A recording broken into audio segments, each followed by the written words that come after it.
Hello दोस्तों, आज के क्लास में हम स्पीडी करेंट अफेयर वार्षिकांक 2024 में दिया गया चैप्टर आर्थिक परिदृश्य का प्रमुख वन लाइनर को कवर करेंगे। मेरा नाम प्रियंका है और मेरी क्लास में आप सभी का स्वागत है। तो चलिए शुरू करते हैं। आर्थिक परिदृश्य। आरबीआई ने कर भुगतान के लिए यूपीआई सीमा बढ़ाकर 5 लाख रुपया प्रति लेन देन की। आरबीआई ने कर भुगतान के लिए यूपीआई सीमा बढ़ाकर 5 लाख रुपया प्रति लेन देन की। भारत 2023 में वैश्विक कृषि निर्यात में 8वें स्थान पर बरकरार। बंधन बैंक ने महिलाओं के लिए अवनी बचत खाता शुरू किया। सेबी ने निवेशकों के लिए एआई चैटबॉट सेवा लॉन्च किया है।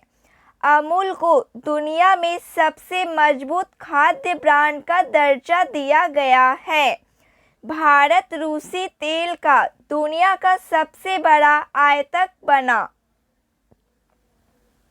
एसबीआई ने एमएसएमई को बिना किसी कठिनाई के ऋण प्राप्त करने के लिए एमएसएमई सहज ऑनलाइन प्लेटफॉर्म लॉन्च किया है। इंडिया बुल्स हाउसिंग फाइनेंस ने नाम बदलकर कैपिटल लिमिटेड किया। पेटीएम ने हेल्थ साथी नाम से स्वास्थ्य और आय सुरक्षा योजना लॉन्च की। टाटा ग्रुप भारत का सबसे मूल्यवान ब्रांड बना। टाटा ग्रुप भारत का सबसे मूल्यवान ब्रांड बना। भारत का विदेशी मुद्रा भंडार बढ़कर $663 अरब हुआ। चीन को पीछे छोड़ ब्रिटेन भारत का चौथा सबसे बड़ा निर्यात बाजार बना। एसबीआई ने अमृत वृष्टि सावधि जमा योजना शुरू की है। एसबीआई ने अमृत वृष्टि सावधि जमा योजना शुरू की है। इंडसइंड बैंक ने महिला पहलवानों को समर्थन देने के लिए रेसल फॉर ग्लोरी पहल शुरू की है। ब्रांच एक्स ने ओएनडीसी के माध्यम से भारत का पहला व्यक्तिगत ऋण लॉन्च किया। आईसीआईसीआई बैंक ने विदेश में रहने वाले भारतीय छात्रों के लिए स्टूडेंट सेफिरो फॉरेक्स कार्ड लॉन्च किया है। भारत ने वैश्विक इक्विटी बाजार में हांगकांग को पीछे छोड़कर चौथा स्थान हासिल किया है। एप्पल की पीछे छोड़ नवीडिया दुनिया की दूसरी सबसे मूल्यवान कंपनी बनी। चीन को पीछे छोड़ ब्रिटेन भारत का चौथा सबसे बड़ा निर्यात बाजार बना। मिराय एसेट ने भारत का पहला EV exchange traded fund ETF launch किया। वित्त वर्ष 2024 में भारत का शुद्ध एफडीआई 62% घटा है। अमेरिका को पछाड़कर चीन भारत का नंबर 1 व्यापारिक साझेदार बना। अमेरिका का पछाड़कर चीन भारत का नंबर 1 व्यापारिक साझेदार बना।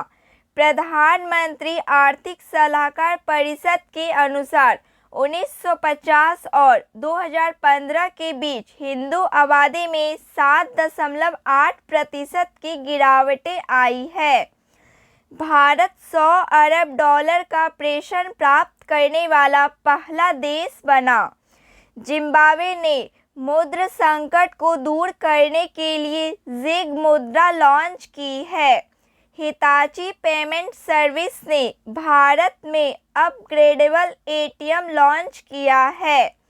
वरिष्ठ नागरिकों की जमा राशि बढ़ी। वरिष्ठ नागरिकों की जमा राशि बढ़ी। वित्त वर्ष 2024 में सरकार को 27,000 करोड़ रुपए का कर प्राप्त हुआ। वित्त वर्ष 2024 में भारत का फार्मास्यूटिकल निर्यात बढ़कर $28 मिलियन हुआ।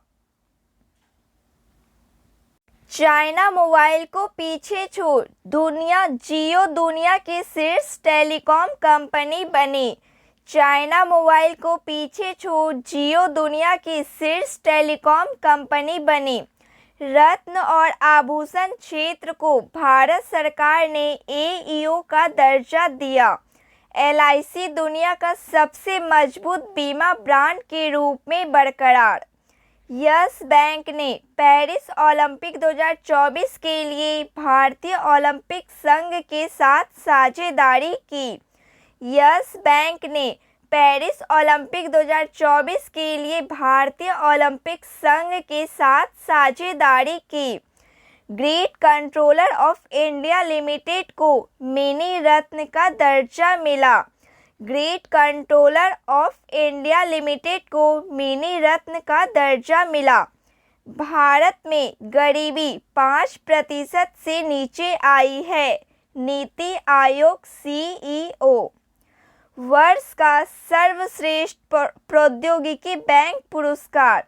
वर्ष का सर्वश्रेष्ठ प्रौद्योगिकी बैंक पुरस्कार साउथ इंडियन बैंक को प्रदान किया गया है। भारत की यूपीआई सेवाएं श्रीलंका और मॉरिशस की रुपे कार्ड सेवाएं मॉरिशस में लॉन्च की गई। ईपीएफओ द्वारा जमा पर ब्याज दर 8.15% से 8.25% कर दी गई है। आरबीआई ने पेटीएम पेमेंट्स बैंक को क्रेडिट लेन देन बंद करने का निर्देश दिया है। एयू स्मॉल फाइनेंस बैंक को फिनकेयर बैंक के साथ विलय की मंजूरी। भारत हांगकांग को पीछे छोड़ वैश्विक स्तर पर चौथा सबसे बड़ा इक्विटी बाजार बन गया है। सैमसंग को पीछे छोड़ एप्पल शीर्ष स्मार्टफोन निर्माता बना। सैमसंग को पीछे छोड़ एप्पल शीर्ष स्मार्टफोन निर्माता बना। भारत विश्व स्तर पर दूसरा सबसे बड़ा इस्पात उत्पादन बन गया है। भारत विश्व स्तर पर दूसरा सबसे बड़ा इस्पात उत्पादक बन गया है। एसबीआई को पछाड़ एलआईसी देश की सबसे मूल्यवान पीएसयू बन गई है। एसबीआई को पछाड़ एलआईसी देश की सबसे मूल्यवान पीएसयू बन गई है। वित्त मंत्री भारत का लक्ष्य 2028 तक $5 ट्रिलियन की अर्थव्यवस्था। टीसीएस को दूसरा सबसे मूल्यवान आईटी ब्रांड का दर्जा दिया गया है। इंडसइंड बैंक ने सम्मान रुपे क्रेडिट कार्ड लॉन्च किया।